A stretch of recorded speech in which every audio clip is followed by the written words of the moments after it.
Hello नमस्कार दोस्तों, मैं वजह रिसात नाथ स्टडी पर आप सभी का स्वागत है। उत्तर प्रदेश का एक बहुत ही महत्वपूर्ण एग्जाम परीक्षा पेट, इसका नोटिफिकेशन आ गया है और यह फॉर्म आपको डालना चाहिए या नहीं डालना चाहिए, इस पर जिक्र करेंगे। यदि फॉर्म डालते हैं तो क्या फायदे हैं और नहीं डालते हैं तो आपके क्या नुकसान हैं फॉर्म को। इसी के साथ हम बात करेंगे इसका फॉर्म कैसे डाला जा सकता है, इसकी अर्हताएँ क्या हैं, एलिजिबिलिटी क्या है और इसके सिलेबस के बारे में भी जिक्र करेंगे। कब से फॉर्म चालू होगा और कब तक फॉर्म पड़ेगा, इन सारी जानकारियों को हम आपके सामने उपलब्ध करेंगे।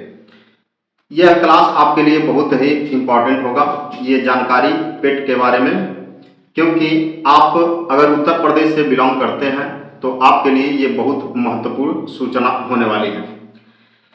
उत्तर प्रदेश अधीनस्थ सेवा चयन आयोग लखनऊ द्वारा ये विज्ञप्ति निकली है और इसका फॉर्म जो है यह शुरू हो गया है 1 अगस्त 2023। 1 अगस्त 2023 से फॉर्म पढ़ना भी स्टार्ट हो गया है। यह परीक्षा आपको देना चाहिए कि नहीं देना चाहिए, इस पे सबसे पहले बात करते हैं। पेट के बारे में तो आप लोग सभी लोग जानते ही हैं।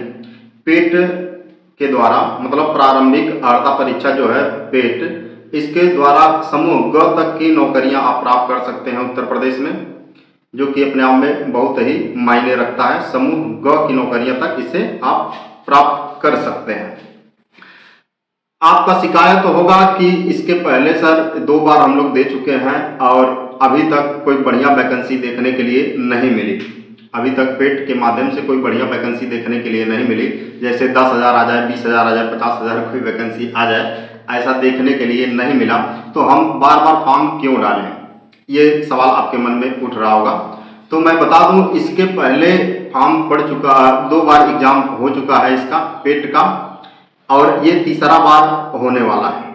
तीसरा बार होने वाला है और बहुत बढ़िया कोई वैकेंसी नहीं आया। लेखपाल का आया था।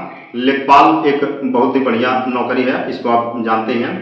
तो लेखपाल का आया था। अभी अभी जूनियर असिस्टेंट का आया है। जूनियर असिस्टेंट का फॉर्म अभी पड़ रहा है, आप लोग डाल सकते हैं यदि पहले पेट का एग्जाम दिए हुए हैं। तो सवाल ये रहा कि बहुत ज़्यादा कोई वैकेंसी नहीं आई, हमको बेनिफिट नहीं मिला कोई। तो दोस्तों मैं बता दूं कि ये फॉर्म आप डालिए, क्योंकि आने वाला जो समय है वो चुनाव का समय होने वाला है। लोकसभा चुनाव 2024 में होने वाला है। उस चुनाव को देखते हुए निश्चित है पेट के माध्यम से भारी भरकम की वैकेंसी आपको देखने के लिए मिलेगी। यदि आप तैयारी कर रहे हैं किसी भी एग्जाम का उत्तर प्रदेश में और ये आप फॉर्म नहीं डालते हैं तो आपके लिए निश्चित ही नुकसान होगा, निश्चित ही नुकसान होगा। और यदि आप फॉर्म डालते हैं तो आपका जो सिलेबस है, क्योंकि उत्तर प्रदेश पुलिस का ही एग्जाम्पल ले लीजिए, उत्तर प्रदेश पुलिस के सिलेबस में और इसके सिलेबस में काफ़ी कुछ मैचिंग है और जो भी उत्तर प्रदेश की वैकेंसियाँ हैं उनके सिलेबस कहीं ना कहीं इससे बहुत मैच खाता है। तो आप यदि फॉर्म डालते हैं तो आपके तैयारी को एक तो बूस्ट मिलेगा। दूसरा चीज, आप इसका फॉर्म डालते हैं, डालने से मतलब नहीं है। फॉर्म डालने के बाद अगर 90 नंबर लाइए, आप 80 नंबर, 90 नंबर लाइए, 85 नंबर लाइए, तो आपको जितना भी एग्जाम आने वाला है, इसके थ्रू वैकेंसी आने वाला है, उसमें सारे में आप एलिजिबल होंगे। उन सारी वैकेंसियों में आप एलिजिबल होंगे। तो आपको आपके पास ये भी नहीं शिकायत रहेगा कि कम वैकेंसी आ रही है, ज़्यादा आ रही है। जब आपका पास पर्याप्त नंबर रहेगा तो आप सभी भर्तियों में फॉर्म डाल सकते हैं, एग्जाम में बैठ सकते हैं।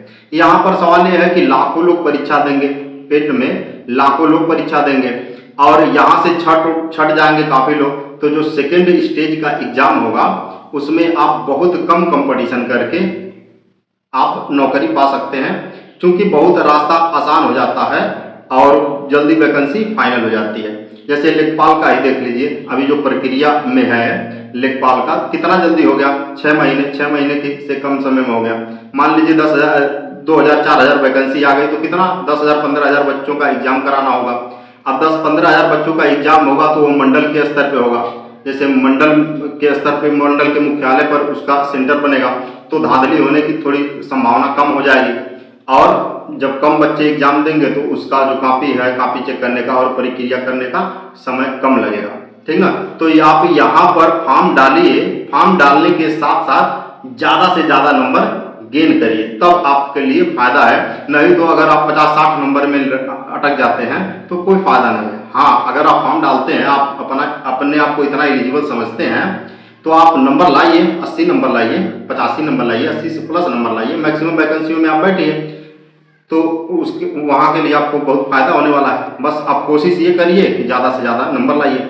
और एक चीज़ और बता दें, मान लीजिए जो पिछले सालों एग्जाम दे चुके हैं, पिछले वर्ष जो लोग एग्जाम दे चुके हैं, तो उनका जो मार्कशीट है वो 1 साल के लिए वैध है। जनवरी तक उनका मार्कशीट वैध होगा, उसके बाद वो किसी काम का नहीं रहेगा। तो ऐसा भी नहीं है कि एक बार जो बढ़िया से पढ़ ले वो पूरा जीवन भर के लिए सभी वैकेंसी में लड़ पाएगा, नहीं। जो पिछले साल पढ़ा है, इस साल थोड़ा सा भी कमजोर हुआ तो उस पर आप हावी हो जाएंगे। तो क्यों आप पीछे रहेंगे, उस पर हावी होइए उस पर। आप पढ़िए, 2-4 महीने की बात है, 2-4 महीने में आप उनसे आगे निकल सकते हैं। जो लोग थोड़ा स्लो होंगे उनसे आप आगे निकल सकते हैं। चुनाव का मौसम है, चुनाव का मौसम आने वाला है और वहाँ पे वैकेंसी आपको ज़्यादा देखने के लिए मिलेगी, ऐसी संभावना है और ऐसा रिकॉर्ड भी रहा है पहले का। तो आप इसका फॉर्म डालिए। आइए इसके बारे में देखते हैं कि ये फॉर्म कब से फिलअप होगा और कब तक चलेगा, बाकी जो भी है इसके बारे में वो देखते हैं। देखिए यहाँ पर विज्ञापन प्रकाशन की तिथि जो है ये कब आई, 1 अगस्त यहाँ पे जो दिखा रहा है उसको बता रहा हूँ मैं, 1 अगस्त 2023 को। और उसी दिन से फॉर्म भरना प्रारंभ भी हो गया, यहाँ पे लिखा हुआ है, ठीक है। सबमिट करने की अंतिम तिथि क्या है, 30 अगस्त है, मतलब आपको 30 दिन का समय मिला है। और जो संशोधन है इसका 6 सितंबर को होगा, संशोधन कर लीजिएगा अगर कोई त्रुटि हो गई तो। यहाँ तक क्लियर है। तो आपके पास अभी काफी समय है, सोच विचार लीजिए और आपको क्या मिलेगा, 30 तारीख तक का समय मिलेगा। क्लियर। आगे चलते हैं।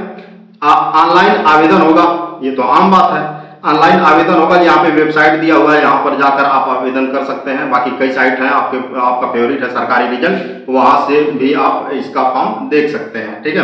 रह गई अर्हता की बात, प्रारंभिक अर्हता की बात रह गई, तो वो ये जो यहाँ पर दिखा है 2.2 में देख लीजिए कि जो मार्कशीट है पिछले साल का प्रारंभिक अर्हता परीक्षा 2022 का, इसका परिणाम जो है रिजल्ट निकला हुआ वो मार्कशीट 1 साल के लिए वैध है। यहाँ 25 जनवरी 2023 को घोषित हुआ था, जो 1 वर्ष के बाद 24 जनवरी 2024 तक वो प्रभावी रहेगा। उसके बाद वो लोग किसी भी वैकेंसी में फॉर्म इसके आधार पे नहीं डाल सकते, अगर डालेंगे तो एलिजिबल नहीं होंगे। क्लियर। तो एक कई साल का खेला है, हर साल आप अपने आप को इसमें साबित कर सकते हैं। अच्छा, और यहाँ पर देखिए समूह 2 के पदों, ऐसे पद सीधी भर्ती वाले पदों के संबंध में आप सीधा नौकरी पा सकते हैं, जिसके अंतर्गत सचिवालय के पद भी शामिल हो सकते हैं, होंगे, जिसके अंतर्गत सचिवालय के पद भी हैं, ठीक है।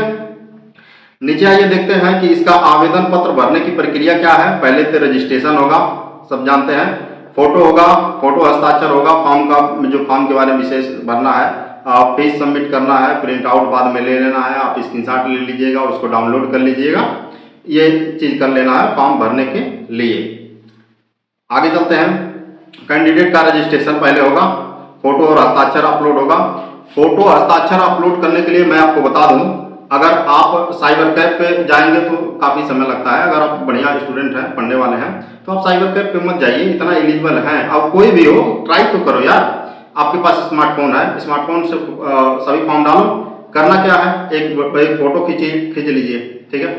उसको आप फोटो खींचने के बाद क्या करना है, जाना है गूगल पे फोटो बैकग्राउंड रिमूवर आएगा एक, मतलब इसको टाइप कर देना है गूगल पे सीधा फोटो या वीडियो बैकग्राउंड रिमूवर, तो आ जाएगा वहाँ पे फोटो पहला ही आ जाएगा। जो उसको सेलेक्ट, वहाँ पे क्लिक करिएगा, एक फोटो मांगेगा, जो अपना फोटो खींचे हैं उसको सेलेक्ट करिएगा और वहाँ पे क्या होगा, आपका फोटो चला जाएगा, बैकग्राउंड हट जाएगा। वहाँ पे सेलेक्ट करने के लिए दीजिएगा कैसा बैकग्राउंड आप चाहते हैं, नीला, पीला, लाल, जैसा भी, सफेद, जैसा भी आप चाहिए आप वहाँ से बैकग्राउंड लगा सकते हैं। उस फोटो को आप सेव कर लीजिए। पहला चीज तो आपका फोटो बन गया।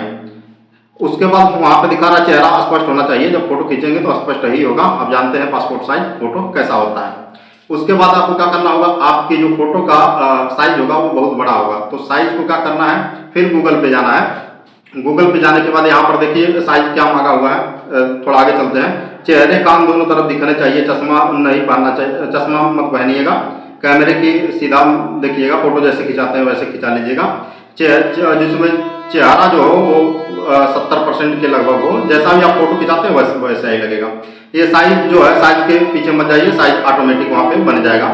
और फोटो 6 महीने के भीतर होना चाहिए, यहाँ पे कहा है, बाकी हो या ना हो वो आपके ऊपर है। तो देखिए फोटो का साइज कितना होना चाहिए, 50 के भी। आप जो फोटो रिमूवर से फोटो बनाए हुए हैं, मान लीजिए बैकग्राउंड जो है नीला लगा दिए हैं, तो वहाँ पे आप क्या करेंगे, उसे फिर जाएंगे गूगल पे, वहाँ पे टाइप करेंगे आप फोटो रिसाइजर पहला जो आएगा साइट, उसी पे क्लिक करिएगा, फिर फोटो मांगेगा आपसे। तो ये जो फोटो नीला बैकग्राउंड वाला लिए हैं, इसको सेलेक्ट करिएगा और वहाँ पे क्वालिटी जो है उसको 90% रखिएगा, 70% रखिएगा। और यहाँ पे देखिए लिखा हुआ है JPEG या JPG, ये दो फॉर्मेट में होना चाहिए। वहाँ पे आपको सेलेक्ट करने के लिए देगा। JPG फॉर्मेट में ऑटोमेटिक वहाँ पे सेट रहता है, तो JPG फॉर्मेट में रहेगा। वहाँ पे साइज आप घटा बढ़ा लेंगे। यहाँ पे 50 से क्या होना चाहिए, अधिकतम 50 हो, यानी कि उससे कम ही होना चाहिए, 20-30 होना चाहिए। तो उसको क्या करेंगे, वहाँ पे रिसाइज कर लेंगे। रिसाइज करने के बाद सेव कर देंगे और सेम यही काम उसमें कर लेना है, सिग्नेचर में। सिग्नेचर करेंगे आप और उसका क्रॉप कर लीजिएगा। क्रॉप करने के बाद रिसाइज करना है, उसमें बैकग्राउंड नहीं चेंज करना है। रिसाइज कर लीजिएगा। रिसाइज करने के बाद आप दोनों रख लीजिएगा। आगे चलते हैं और उसके बाद उसमें जो जहाँ पे अपलोड करने के लिए कहेगा, अपलोड पे क्लिक करेंगे, आपको फाइल में जाएगा।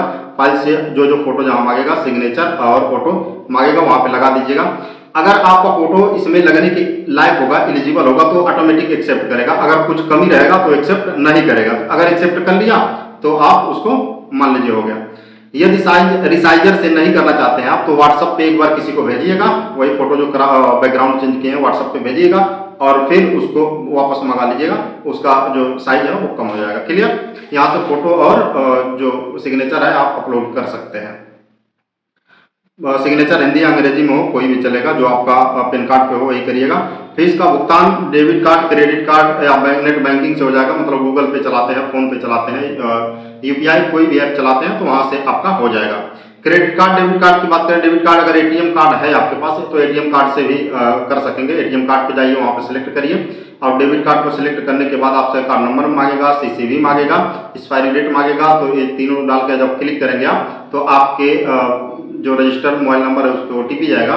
OTP डालेंगे तुरंत आपके बैंक अकाउंट से कट जाएगा। तो फीस पेमेंट भी यहीं से हो जाएगा। मोबाइल से आप फॉर्म डाल सकते हैं। और उसके बाद नीचे आते हैं आवेदन शुल्क जो है सामान्य और अन्य पिछड़ा वर्ग के लिए, अनारक्षित और अन्य पिछड़ा वर्ग के लिए, OBC के लिए यहाँ पे OBC के लिए 85 रुपया और सामान्य के लिए, अनारक्षित के लिए भी 85 रुपया। अनुसूचित जाति SC के लिए 95 और ST के लिए 95। तो ये कोई बहुत बड़ी बात नहीं है। आप अपने हिसाब से देख लीजिएगा, जिस कैटेगरी में है उस कैटेगरी के हिसाब से ये डाल लीजिएगा। फीस बहुत ज़्यादा नहीं है, लेकिन हर साल ले लेता है तो ये दिक्कत है। पेपर भी देने जाना पड़ेगा तो थोड़ा खर्चा पड़ेगा, लेकिन ये तो करना पड़ेगा। ठीक है। फॉर्म का प्रिंट आउट नहीं लेना। आपको क्या करना है, वहाँ पे जाइए, 3 डॉट के ऊपर से क्लिक करिएगा, वहाँ पे डाउनलोड का ऑप्शन आएगा, उसको डाउनलोड कर लीजिएगा, स्क्रीनशॉट ले लीजिएगा, अपने गूगल ड्राइव में सेव कर लीजिएगा।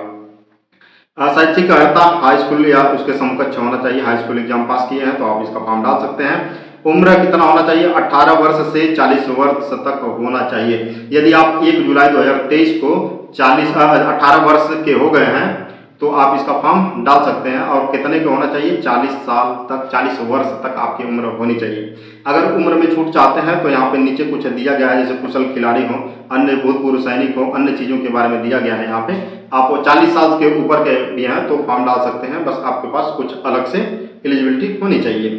यहाँ पे आरक्षण जो है, आरक्षण के बारे में भूतपूर्व सैनिक, वही जो कमजोर वर्ग, आर्थिक पिछड़ा वर्ग, OBC SC, ये सब की बात कर रहा है। परीक्षा योजना पाठ्यक्रम जो है लिखित परीक्षा होगा। ये क्या होगा, लिखित परीक्षा मतलब ऑब्जेक्टिव होगा, उस पर आपको गोला भरना होगा OMR शीट पे। ठीक है ना।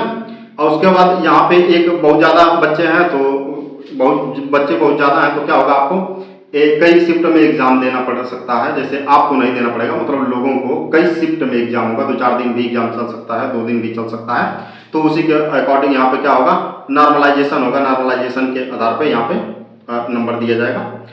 उसके बाद परीक्षा का कार्यक्रम लिखित परीक्षा होगा, और ये मार्कशीट भी 1 वर्ष के लिए मान्य होगी, ठीक ना। ये सारी चीज़ें हैं। उसके बाद आ जाते हैं अपने मेन जो आपका काम है उस पर आ जाते हैं, जो इसका सिलेबस है, पाठ्यक्रम, उसको देखते हैं। पाठ्यक्रम में देखिए कि जो पेट का है प्रारंभिक अर्हता परीक्षा, ये 2 घंटे का होगा। कितने घंटे का होगा? 2 घंटे का। इसमें प्रश्नों की संख्या कितनी होगी? 100 होगी, और पूर्णांक भी कितना होगा? 100 होगा। अब इसमें देखिए क्या क्या पूछता है, एक बार ओवरव्यू भी करते हैं, फिर से देखेंगे हम। देख लीजिए, भारतीय इतिहास पूछेगा, भारतीय राष्ट्रीय आंदोलन पूछेगा, भूगोल पूछेगा, और भारतीय अर्थव्यवस्था इंडियन इकोनॉमी पूछेगा, भारतीय संविधान एवं लोक प्रशासन के बारे में पूछेगा, और सामान्य विज्ञान, प्रारंभिक अंक गणित, सामान्य हिंदी और सामान्य अंग्रेजी, तर्क एवं तर्क शक्ति, मतलब रीजनिंग की बात कर रहा है, समसामयिकी और सामान्य जागरूकता, और यहाँ पे पठित गद्यांश, ग्राफ, अन्य जो चीज़ें हैं हिंदी के बारे में हैं, ये चीज़ें पूछेंगे। एक बार इसका विस्तृत में देख लेते हैं। तो यहाँ पे अगर आप सिलेबस, पूरा का पूरा सिलेबस ही आपके सामने लाकर रख दिया है। जब पूरा सिलेबस रख दिया तो आपको कितना पढ़ना है जान लीजिए। बहुत डीप में नहीं जाना है, बहुत डीप में अगर जाएंगे तो उतना मतलब बहुत बड़ा हो जाएगा। तो यहाँ पे भारतीय इतिहास के बारे में पूछेगा। देखिए, सिंधु घाटी सभ्यता, तो बहुत डीप में नहीं जाना है, जैसे यूपीएससी के जैसा आप अगर पढ़ना चाहें तो नहीं। आपके पास कोई भी सामान्य ज्ञान का किताब हो या कहीं से भी आप एक बार कोर्स कंप्लीट कर लीजिए। एक बार कोर्स कंप्लीट कर लीजिए, आपका सारा समस्या का समाधान हो जाएगा, ठीक है। तो इसी पे नाथ स्टडी पे इसका प्रॉपर क्लास चलेगा। आप इसका सभी क्लास देख लीजिए, निश्चित है आपको सफलता मिलेगी, बढ़िया सफलता मिलेगी। सिंधु घाटी सभ्यता, जितने भी टीचर हैं उनका लगभग 8-9 साल, 8 साल, 5 साल, 10 साल तक का अनुभव है शिक्षण के क्षेत्र में, तो वो आपको पढ़ाएंगे। तो सिंधु घाटी सभ्यता, भारतीय इतिहास के बारे में सिंधु घाटी सभ्यता, वैदिक संस्कृत, बौद्ध धर्म, जैन धर्म, मौर्य वंश, गुप्त वंश, हर्षवर्धन, राजपूत सल्तनत काल, और मुगल सम्राट, मराठा, ब्रिटिश राज का अभ्युदय, इस प्रकार का देखिए देने वाला है। तो निश्चित है आप इस चैनल से जुड़िए, और इसमें निश्चित है आपको सफलता मिलेगी। बहुत बढ़िया से हम लोग पढ़ाएंगे आपको, और आप पढ़िएगा, काफ़ी मेहनत किया जाएगा। बस आप हमारे साथ थोड़ा सा विश्वास करिए, हम आपको निश्चित सफलता दिलाएंगे, मेहनत कराएंगे। और हम ऐसे नहीं कि दिला देंगे, आपको मेहनत कराएंगे, बताएंगे कि कैसे पढ़कर आप अधिक से अधिक नंबर ला सकते हैं। जिस वजह से आप भाग रहे थे वो वजह समाप्त हो जाएगी, ठीक ना। तो आप में हमारे विश्वास करिए, हम निश्चित ही आपको सफलता दिलाएंगे। इसी के साथ thank you for listening and God bless you all.